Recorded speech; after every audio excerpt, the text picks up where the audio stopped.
Bonjour, je suis le maître de première classe Pelletier Dumais et aujourd'hui je vous présente une capsule sur les grades dans le programme des cadets de la marine. Donc en effet, dans chaque corps de cadets, que ce soit les cadets de la marine, les cadets de l'air ou les cadets de l'armée, chaque cadet a un grade qui va représenter ses responsabilités et son expérience au sein du corps de cadets. Donc, à son arrivée dans le programme des cadets, le cadet va recevoir un grade qui va être le grade de matelot de 3e classe. Donc, ça va être un grade qui est comme ça. Il n'y a pas vraiment d'insigne dessus, dans le fond, il est vide, il est noir. Ensuite, après 5 mois, le cadet va recevoir un nouveau grade qui va être le grade de matelot de 2e classe. Donc, c'est celui-là ici, il y a juste un chevron. L'année suivante, le cadet va recevoir un nouveau grade qui va être le grade de matelot de 1re classe. Dans le fond, lui, il y a 2 chevrons. Durant les années où le cadet va être un matelot, c'est là où il va acquérir le plus de connaissances et qui va développer le plus de capacités pour ensuite passer au grade suivant. Donc, le grade suivant, le grade de matelot de 1re classe, ça va être le grade de matelot-chef. Donc, c'est celui-là ici. Dans le fond, il y a 2 chevrons et une ancre sur le dessus. Dans le fond, quand le cadet est matelot-chef, il peut commencer à agir progressivement et lentement comme cadet cadre. Dans le fond, il va agir à titre de mini cadet cadre. Il va pouvoir s'impliquer dans certaines activités à titre de cadet cadre et avoir quelques responsabilités et prendre certaines décisions.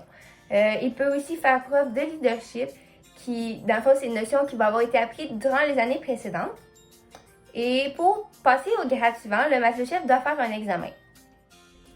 S'il a réussi son examen, il va recevoir son nouveau grade qui va être le grade de maître de 2e classe. Dans le fond, celui-là ici, il y a 3 chevrons et 2 ancres. Quand il obtient ce grade, on peut maintenant l'appeler cadet cadre, puis c'est ce qu'on appelle communément staff. Et à ce stade-là, il peut prendre certaines décisions, mais pour le moment, il n'est pas en charge de cadet ou d'une division. Il a certaines responsabilités, comme par exemple, il peut être manœuvrier en service, mais il ne s'occupe pas totalement des cadets. Puis, encore une fois, pour passer au grade suivant, il doit faire un examen. Une fois l'examen réussi, il reçoit son nouveau grade avec mérite, qui est le grade de maître de 2e classe. Donc, c'est une couronne. Et à ce stade, il est vraiment qualifié de cadet cadre. Et il a dernièrement plus de responsabilités et il peut être aussi en charge d'une phase à laquelle il va donner des cours lors des soirées d'instruction. À partir de ce moment-là, il peut prendre des décisions et il va avoir aussi des responsabilités qui vont être plus nombreuses que lorsqu'il était maître de 2e classe. Il va aussi travailler en collaboration avec les premiers maîtres et les maîtres de 2e classe. Après le grade de maître, il y a le grade de premier maître de 2e classe. Donc, dans le fond, c'est celui-là ici. Il y a une couronne avec des lauriers autour. Pour ce grade, généralement, il faut poser sa candidature au conseil de mérite et c'est les membres du conseil qui vont décider si le candidat est assez qualifié pour ce poste. Dans le fond, il va avoir des qualifications, des épreuves pour faire pour classer les candidats.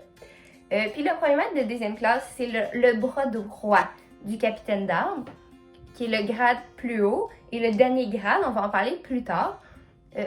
Puis en général, le PM2, qui est le premier maître de 2e classe, est le médiateur entre le premier maître de 1re classe et les cadets. Le dernier grade, c'est un grade de mérite. Il s'agit du grade de premier maître de 1re classe, qui est représenté par cette insigne-là. Dans le fond, c'est les armoiries du Canada. Puis communément, on va appeler aussi le PM1, le premier maître de 1re classe PM1, capitaine d'armes ou chief.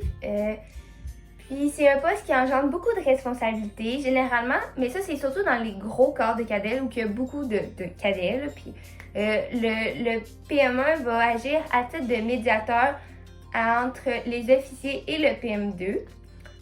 Puis ça va arriver aussi quand même très souvent qu'il va travailler en collaboration avec les officiers.